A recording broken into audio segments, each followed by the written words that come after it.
Bona Mugabe's husband Simba Chikore in hot soup as corruption investigations get serious.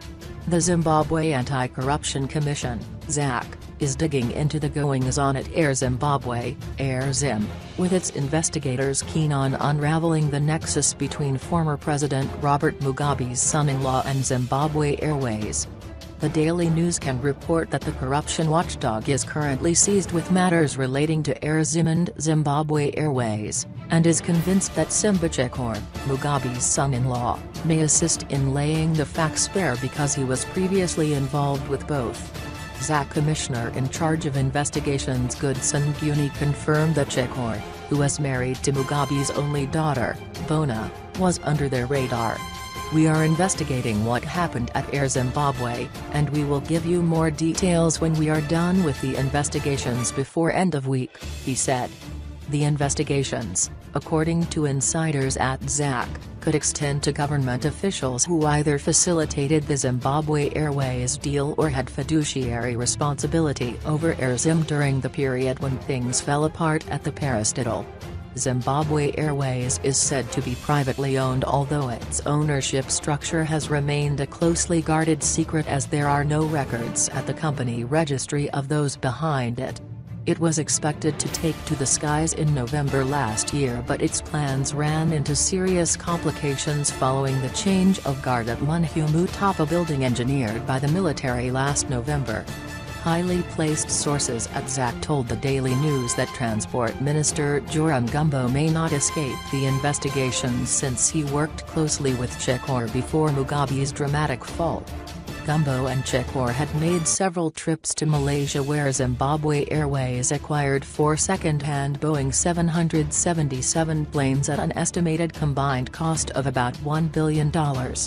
This was after Malaysia Airlines, which has a fleet size in excess of 70 aircraft, revealed that it was disposing a fleet of Boeing 777s because it believed they were cursed after 2 of its planes, MH370 and MH317, were involved in disasters that cost lives.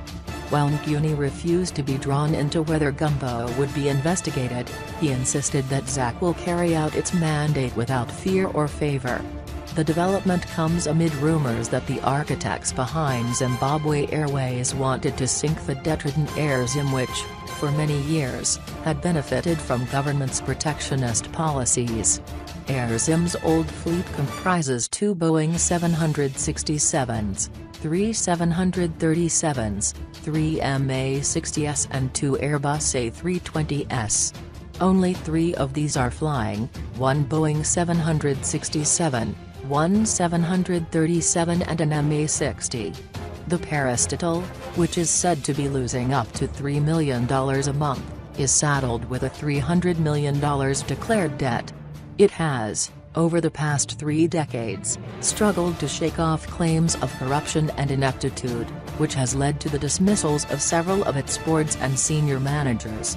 When Chikore resigned from AirZim last year after having been appointed to the airline in September 2016, rumor had it that he had done so to concentrate on Zimbabwe Airways and avoid potential conflict of interest.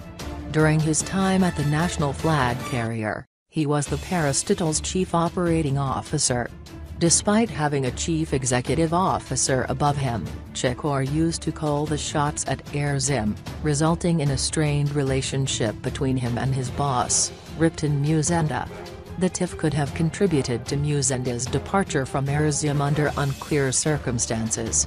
Contacted for comment yesterday, Mugabe was evasive on the perilous state of affairs at AirZim and the relationship with Zimbabwe Airways. "I will issue a statement," said the transport minister. Since President Emmerson Mnangagwa assumed office on November 24 last year, several former government officials, mostly from the dismantled Generation 40 faction, have been hauled before the courts on corruption charges. None among the current batch of ministers and those who were in the victorious Team Lacoste faction have been charged. Conie said while Zacc's hands were previously tied during Mugabe's reign, the anti-graft body was now working without interference under the new dispensation, which has declared zero tolerance to corruption. It is part of the 100 Days program that has been initiated by the president, and we are investigating more people. We cannot say who exactly we are investigating, but we are doing our jobs in terms of the Constitution, said Mugabe. I can tell you though that there are more cases that we will follow because we are fulfilling our mandate. This time, there is no interference from government, as opposed to yesteryear. The executive is actually supporting all our efforts, he said.